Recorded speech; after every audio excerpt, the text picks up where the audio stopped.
On this week's NESN Patriots Podcast, we break down our studs and duds from the team's Week 1 loss to the Philadelphia Eagles. We also grade Mac Jones' first performance in Bill O'Brien's offense and explain what the Patriots must do to defeat the Miami Dolphins in Week 2.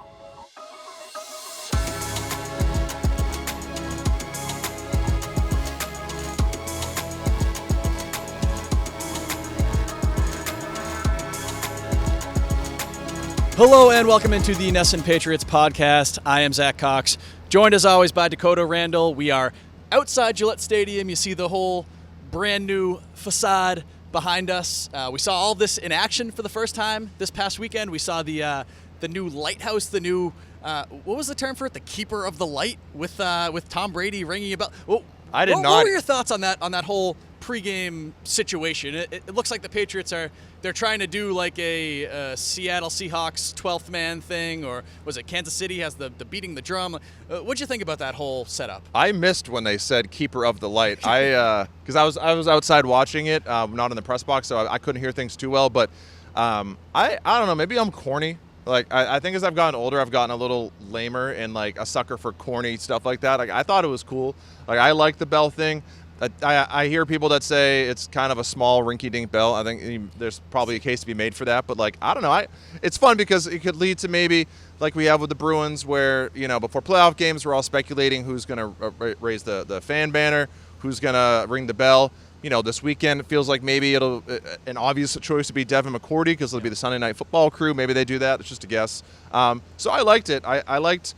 You know, obviously it was a good touch that Brady did it. I like how the lighthouse looks with the lighting package. Like, I liked all that stuff. Maybe I'm a sucker. I like it. I think it's cool. It is a little small market minor league baseball-y. I can see the people saying, well, the Patriots shouldn't be doing this. This is what mediocre teams do.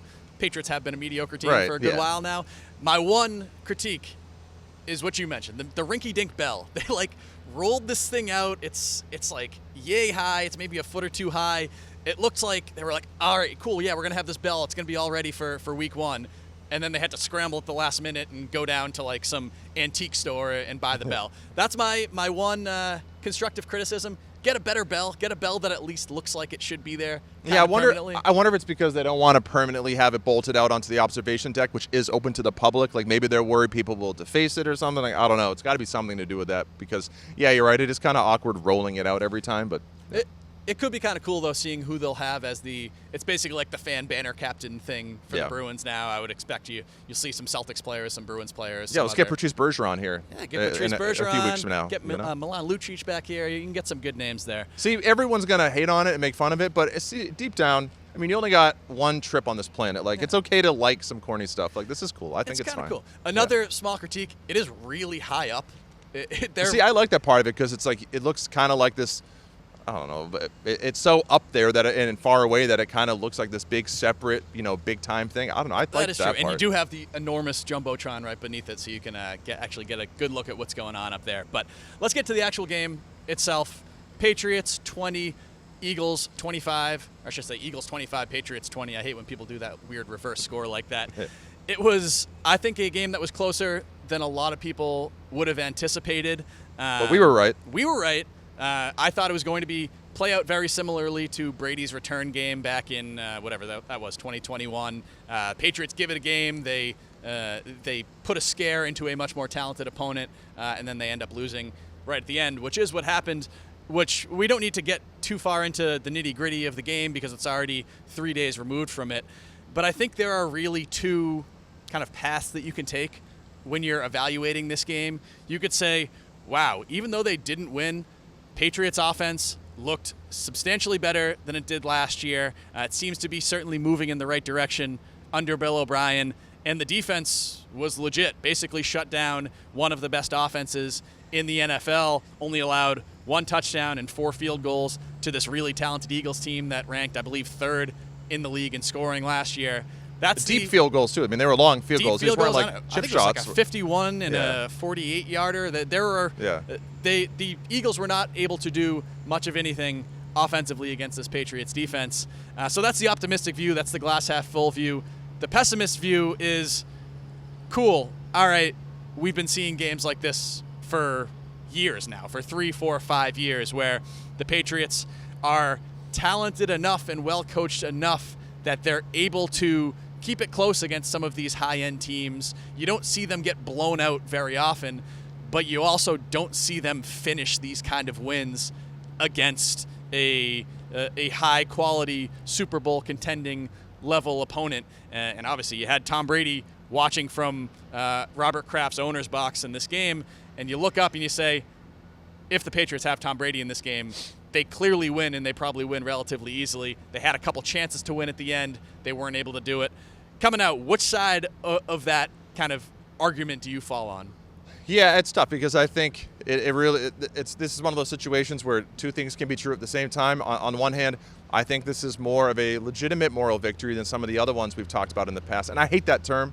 It's an unfortunate word because it's a corny term. It's a corny term, and there's no such thing as a moral victory when you only have 17 games in the season. Like, you got to win these games. But I think, this certainly is more of a real case for one, I think, than some of the ones we've had in the past because the defense looks so good and because, the offense showed the kind of improvement and potential that you were hoping to see. But on the other side of the coin, like you said, this is just another example of them not being able to seal the deal against a good team. I looked back on Monday, and I counted at least 12 instances of this since Tom Brady left, where the Patriots have been against a really good team, a really good quarterback, and they were just there, and then they lost, but you could sort of point to some sort of excuse, be it, in this game, Kayshon Boutte doesn't get his feet down, and that Cowboys game from a couple years ago, there was they made that huge play on 3rd and 18 or whatever it was. You look at it in Hunter Henry penalty last year, or in our reverse TD against the Vikings. There's always something. The Stevenson fumble against the Bengals last year. There's always stuff like this that you can point to and be like, well, they were right there. It was just one or two plays, but at some point you got to break through, and this haven't proven capable enough to do it. But I will say also, as encouraged as I was from this game, there definitely are some caveats. And there are caveats that can go both ways. I think it was week 1, and I don't think the Eagles are ready to go in this game. And they're not going to be the same team 6 weeks from now. But, of course, the Patriots shouldn't be either. The Patriots should be better 6 weeks from now. I also just think the Eagles just didn't play well. I thought Jalen Hurts was really bad in this game. I don't know, really bad. I thought it was a weird game from him. And so it clearly looked like the Eagles are trying to get up to speed with a new offensive coordinator. Same thing on defense.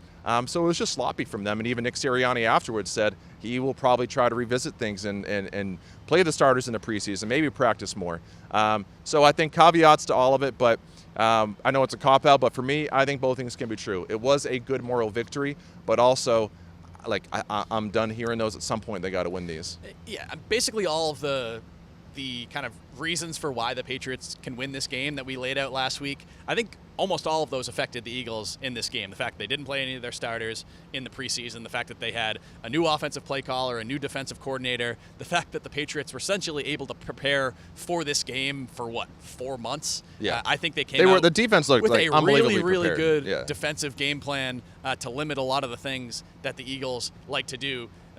The kind of haters argument will say, all right, well, how are they going to fare now against the Dolphins this week when they don't have 6 months to prepare for this game, when it gets into the week-to-week grind? I fall more on the side of optimism from this game just because of how the offense looked. Obviously, you had the mistakes. You fall into a 16-0 hole basically right at the beginning of the game. It's really hard for a team like the Patriots to climb out of that. I thought Mac Jones looked really shaky early on in this game. The pick six was a bad throw in the rain. Yes, you can say Kendrick Bourne probably should have caught it. I put the blame for that much more on Mac Jones for not putting the ball in a much more easily catchable situation.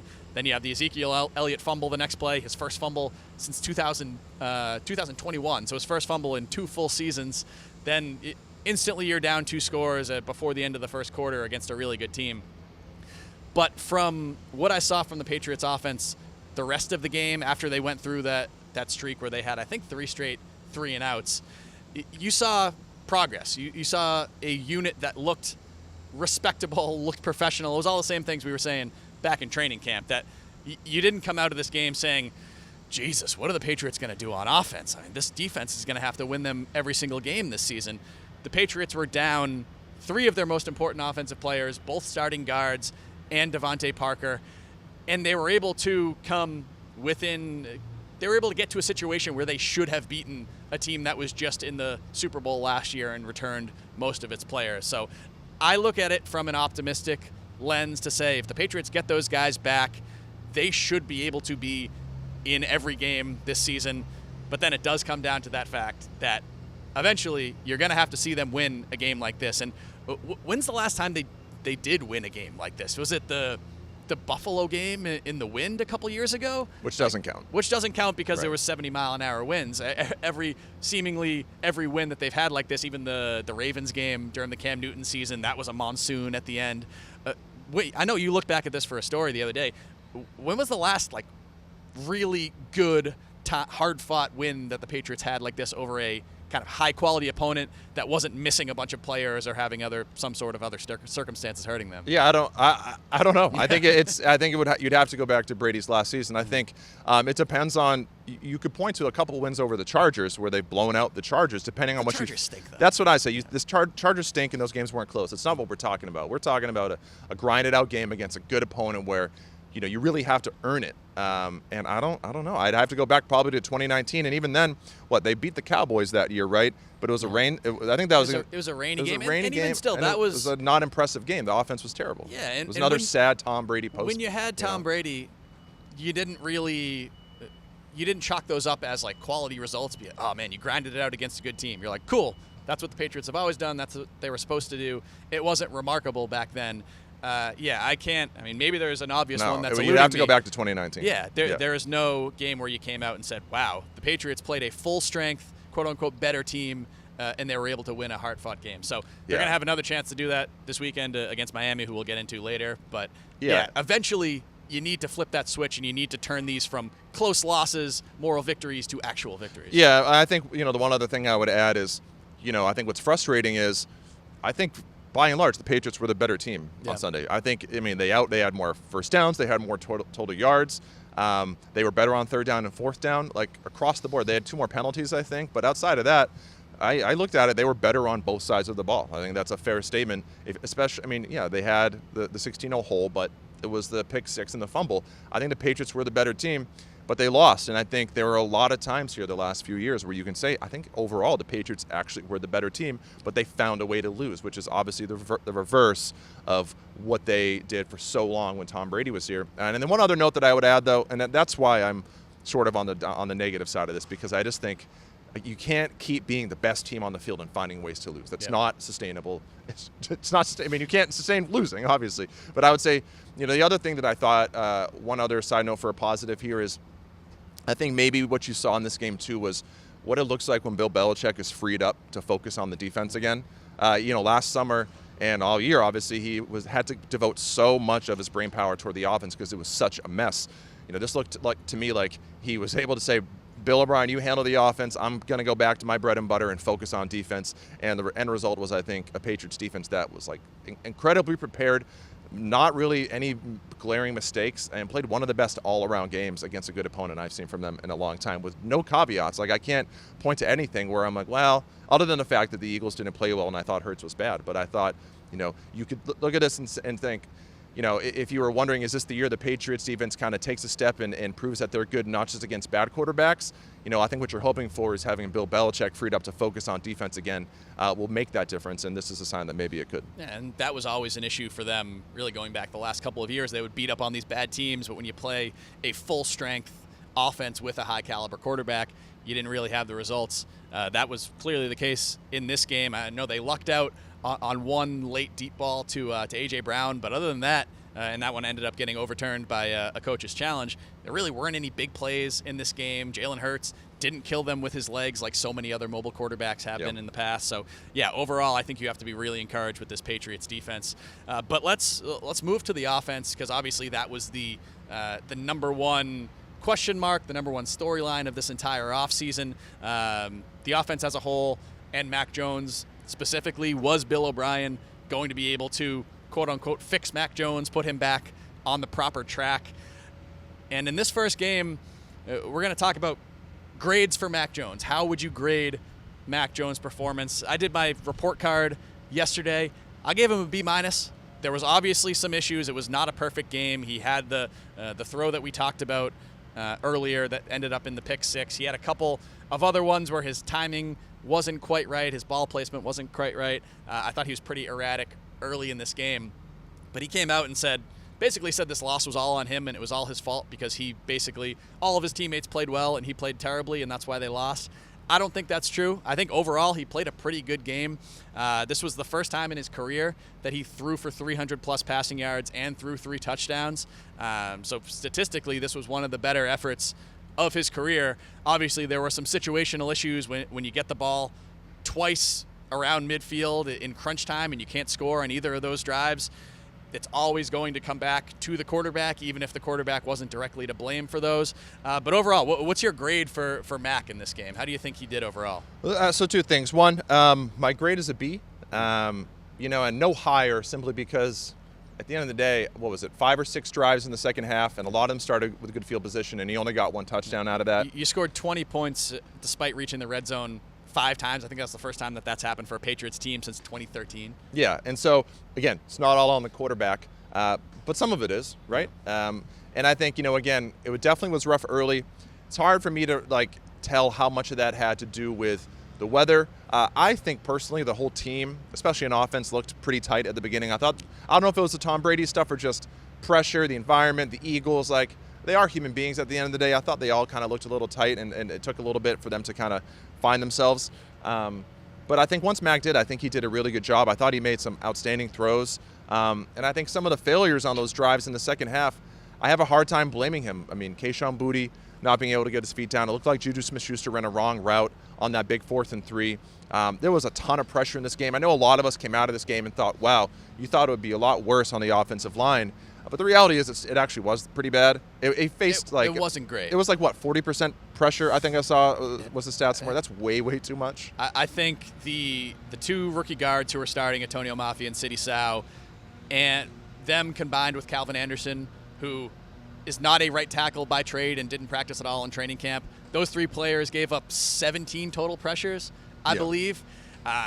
It was a weird game to judge the offensive line because I think coming into the game with that matchup against this Eagles defensive front, you thought it had the chance to be a complete and total disaster.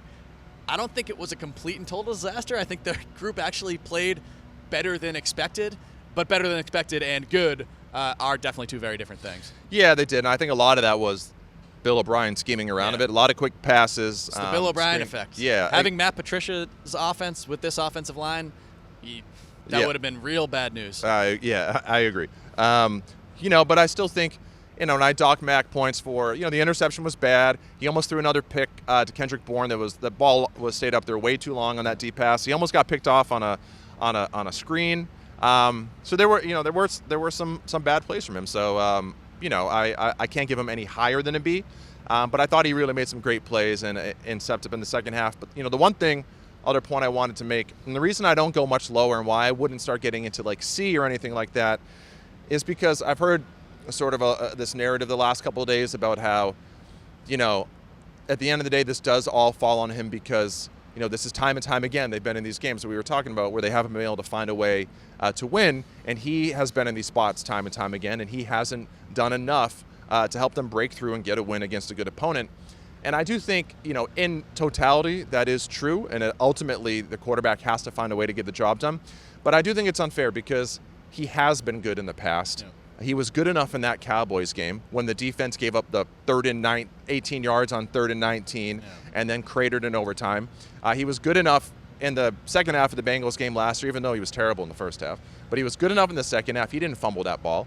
And I think he was good enough in the Bucs game against Tom Brady, but Bill Belichick didn't go for it on 4th down. He kicked that field goal with Nick Folk. So I do think, if you're just being objective about it, he has been good enough to win some of these games.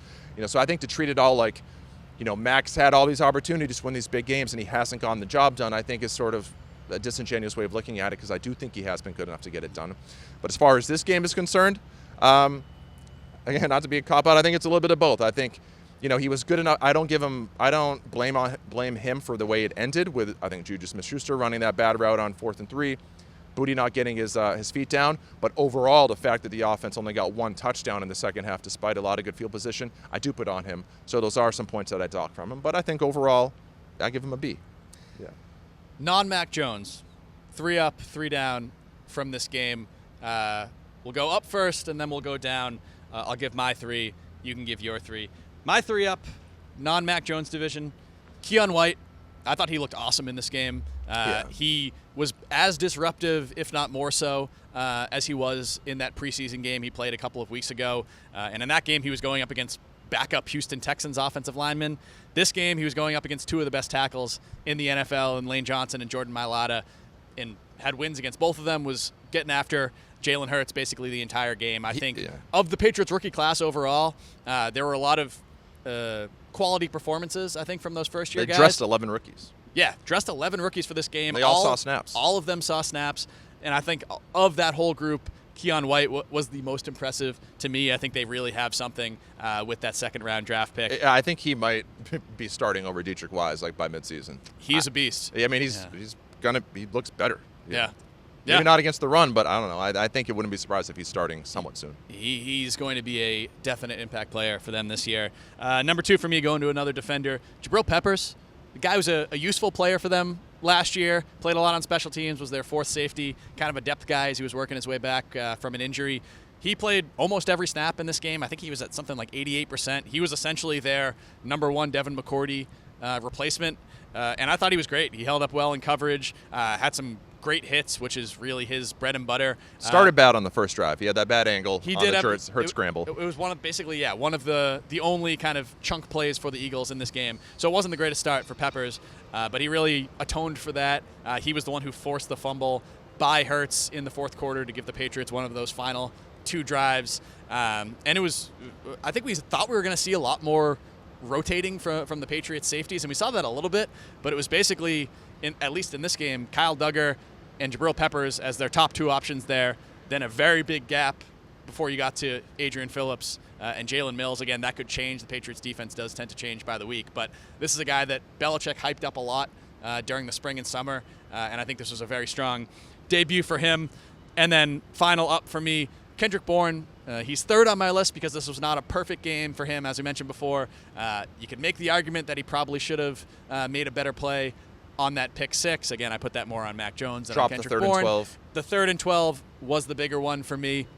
After looking at the kind of coach's tape from that, Mac Jones really put the ball exactly where it needed to be, despite getting crushed by an Eagles defender.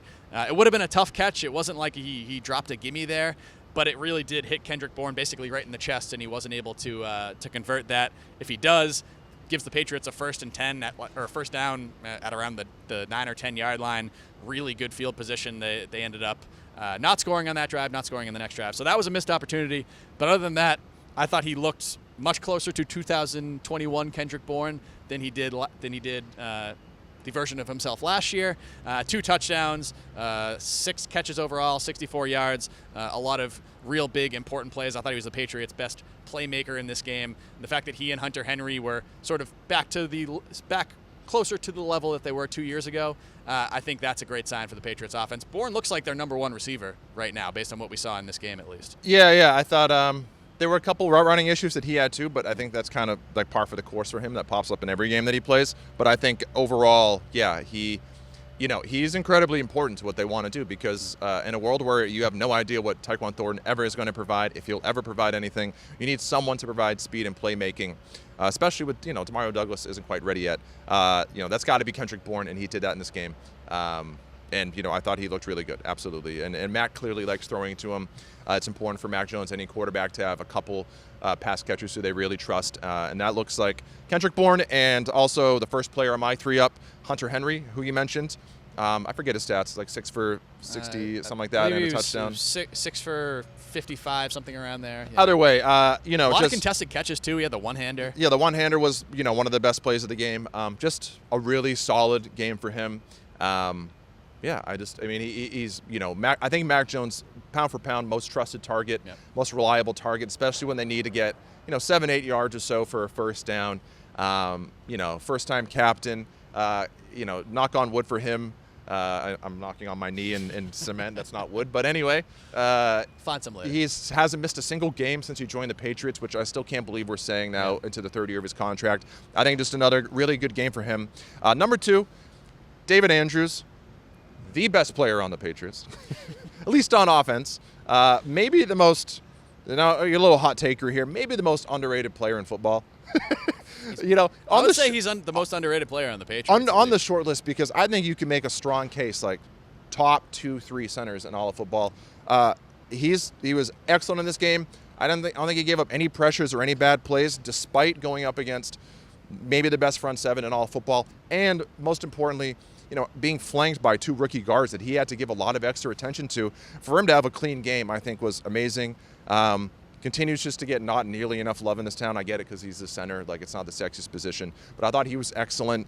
And again, one of the most underrated players on the Patriots, probably the most underrated player in the Patriots, one of the most underrated players nationally if you start talking about the trenches. And then number 3 for me, secondary. I wouldn't say it was an overly challenging game for them, because I just think, again, Hurts didn't play well. There were a lot of open receivers, and Dallas Goedert was open a lot for someone who didn't catch any passes. So again, there were caveats to it, but I'm sorry, in a game where A.J. Brown only got, 79 yards, could have been more if that play was ruled in bounds, but he only got 79 yards. Devontae Smith got 46. I'm sorry, if you hold those guys to those kind of numbers with a rookie cornerback, Christian Gonzalez, who played 100% of the snaps, Jonathan Jones, who missed a lot of practice time towards the end of the summer, Marcus Jones, who's undersized. You didn't have Jack Jones in this game. And then I think, again, we knew what we were going to expect from the safeties. Marte Mapu out there, I think, made a lot of good plays when he was out there for 9 snaps. So I just think overall you have to be encouraged by the play of the secondary. Not an overly challenging game, but the best I think you could have hoped for given the circumstances. So running tight on time, we're going to cut it down to 1 down apiece. Who's your one biggest down? Mine was Juju Smith-Schuster. He made the one nice catch on... Well, why don't we give our downs but only touch on one? All right. We can name the players. Deal. Yeah. All right. My 3, Juju Smith-Schuster, Kayshon Boutte, Dietrich Wise. Juju Smith-Schuster, I think his performance and usage overall was probably one of the biggest questions coming out of this game. He made one nice 3rd down conversion on the Patriots' first touchdown drive, had a couple catches later, but the fact that he wasn't on the field at all during the Patriots' final drive, the fact that Kayshon Boutte and Demario Douglas were both playing over him in that situation was weird. It was strange for a guy that the Patriots signed to ostensibly replace Jakobi Meyers. I've seen a report out there that, the fact that Kayshon Boutte was the one replacing Devontae Parker in this game, so that's why he was on the field over Juju on the final drive. I don't buy that for a second. Juju Smith-Schuster is supposed to be a guy who can play all 3 receiver positions. Juju Smith-Schuster can't play over Kayshon Boutte on the outside, and you paid him that amount of money. That is a massive failure. Yeah. So I'm sorry. So it is either that Juju Smith-Schuster is either actively hurt or the Patriots are managing that knee or he's actively in some not way, or the Patriots are just making a pure coaching decision to not have him on the field in that situation. I'm not sure which one of those is worse. Probably the latter. Bill Belichick's been kind of evasive when asked about Juju this week. So there's also the theory that he ran that wrong route on 4th and 3, and he was in the doghouse after that, which I think I can buy into that. But still, why you don't trust him over Kayshon Boutte, and that's something's not adding up. I think that was an indictment. So we'll see what we get from Juju Smith-Schuster this week. We'll see whether he's limited at all in practice or whatnot, but I thought that was a pretty uninspiring debut for Smith-Schuster. Yeah, and he was slow off the line. We talked about it last week. I think if you're a Patriots fan right now, he doesn't have that explosiveness. No. You just don't really see it. Not to say Jakobi Meyers did, but I don't know. I think this was supposed to be what he was going to bring that Jakobi Meyers couldn't bring, and it's just you haven't seen it so far. I don't know if that's injury related or what, but yeah, I think if you're a Patriots fan, you got to be clinging to the hope that some of these other reports out there that they're managing him and they're bringing him along slowly, and then by maybe week 5 or 6, he'll be up to 100%. You have to hope that that's the case, because otherwise we've seen absolutely nothing to think that he's going to be a adequate 1-for-1 replacement for Jakobi Meyers. My 3 down, the rookie guards, Tony Amafi, Sidi Zhao, Calvin Anderson, who we touched on, and then the one I'm going to talk about, Marcus Jones. It's unfair. I don't think he was bad on defense. He had the big punt return, but I hated the 2 punt returns that he got killed on. There was one near the sideline, one more in the middle of the field. What are you doing? He's going full like Evel Knievel. He was just like, let's go. And I don't understand is this a week one thing? Because remember last year in Miami, Miles Bryant had that really awful decision on the punt return. Yeah. So I don't know what's going on, but and he did have one good punt return too. He had one I think it was like a 21-yarder tiptoe down the sideline. But and you feel good after this game about the Patriots special teams, kinda. Even though the rookie kicker didn't kick a single field goal, he didn't attempt one rather. Bryce Behringer punted one in the end zone. He had another iffy punt. You got the good kick return from Montgomery and the good punt return from Marcus Jones, but that he could have easily fumbled on that one that he got decked on in the middle of the field, and then you're like, wow, another, just like last season, how you talked about earlier, here's another, they made a huge mistake on special teams. Yeah. And in a game like that was tight, that would have been a huge play. He didn't fumble it, so I'm not going to kill him for something he didn't do, but I don't know. I just thought those boneheaded plays that could have been huge mistakes and taking big hits, like they can't afford him to get hurt, especially when Jack Jones is on IR. So I didn't like those plays. It was unnecessarily reckless, I think. Again, you can't knock him for fumbling when he didn't fumble, but you put yourself in a dangerous position with that. Marcus Jones also allowed the Eagles' only touchdown, rather. Right, I thought he had pretty good coverage on that play. It was a great throw by Hurts and a great catch by Devontae Smith, but still he was a repeat of what we saw all summer, that I think his size causes him to be just this late or this close but no cigar in a lot of plays. So to close out, haven't talked much about this game this weekend. Patriots against the Dolphins. Dolphins got a big win out in LA over the Chargers.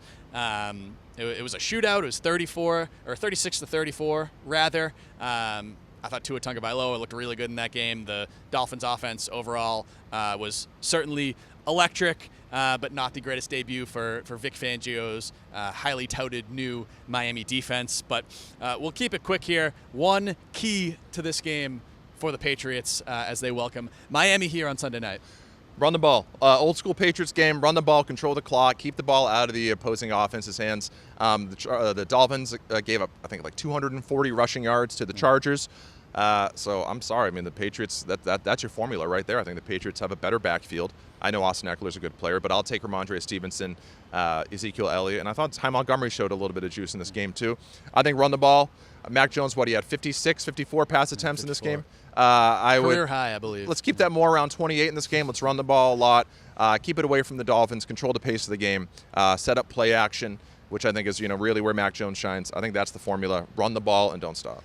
I think the key to that is you gotta, hopefully for the Patriots' sake, get one or ideally both of Cole Strange and Micah Wenu back, because the Patriots tried to run the ball against the Eagles and they had very, very little success. I think between Stevenson and Elliott, I think they averaged something like 2.8 yards per carry. Obviously, again, a very good defensive front there, but they didn't have much success on the ground at all. Seems like a better matchup for that group, but I think they can scheme up the runs. I think they had a couple good running plays in this game, but I think if we're talking about a game where you run the ball a lot and control the game through the running game, you have to be able to run up the middle a little bit, and so that's to your point. You need to be able to do that. It's hard to do that with two rookie guards, so hopefully you get at least one of Strange, if not both him and Wenu, back this week. Mine, I'm going to look defensively. This is going to be a big game for Christian Gonzalez and the Patriots cornerbacks group and secondary as a whole. Obviously, when you look at Miami, you've got Tua, who had a great game and has really played well over the last 2 years whenever he's been healthy. You've got Tyreek Hill, Jalen Waddle, probably the best, second best, third best receiving duo in the NFL. They really killed the Chargers with those run after catch plays in week one. The Chargers are terrible. The Chargers stink. The defense, Brandon Staley is like my pick for the first coach to get fired this year. J.C. Jackson had quite a bad game, old Patriots friend out there in week one. But some stats for you on this. Miami in week one, first in yards per catch and catches of 25-plus yards in week one, second in yards after the catch. I think the yards after the catch is going to be really the focus for this group this week. They were actually really good in that regard against the Eagles. They all had the fifth fewest yak in week one. We really were able to limit those big plays. But that's where this Mike McDaniel offense kills you. You get Tyreek Hill coming across the middle, breaks off a 70-yard gain. The Patriots got beaten with one of those in their game down in Miami last year, where Kyle Duggar missed a tackle. I believe it was on Jalen Waddle.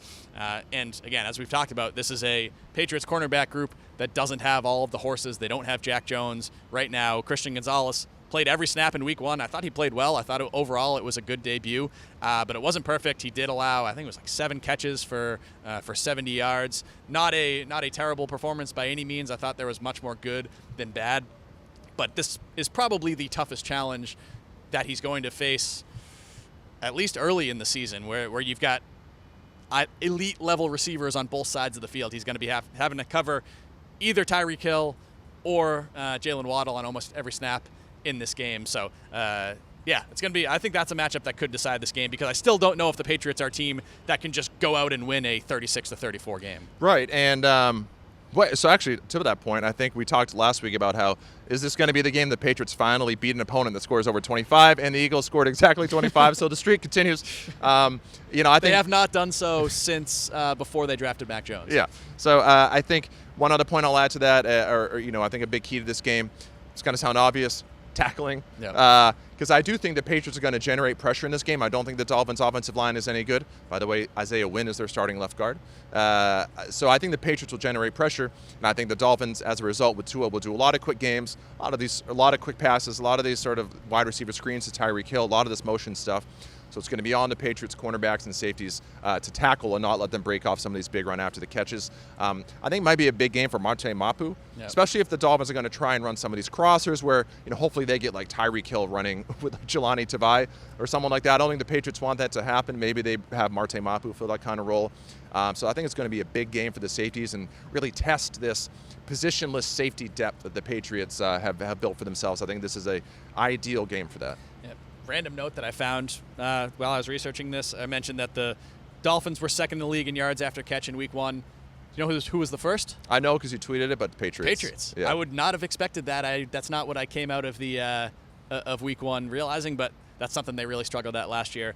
Certainly. The Ramondre catch run at the end definitely helped that, but that's certainly legit. did. And the Patriots still have yet to beat Tua Tagovailoa in his NFL career, so they're going to attempt to end that streak this Sunday night. That'll do it for this week's edition of the NESN Patriots Podcast. You can follow me on, I still hate saying on X, on Twitter, on X. I'm Zack Cox NESN. He is Dak Randall. You can follow along with all of our Patriots coverage throughout this week, on game day, after game day, at NESN.com.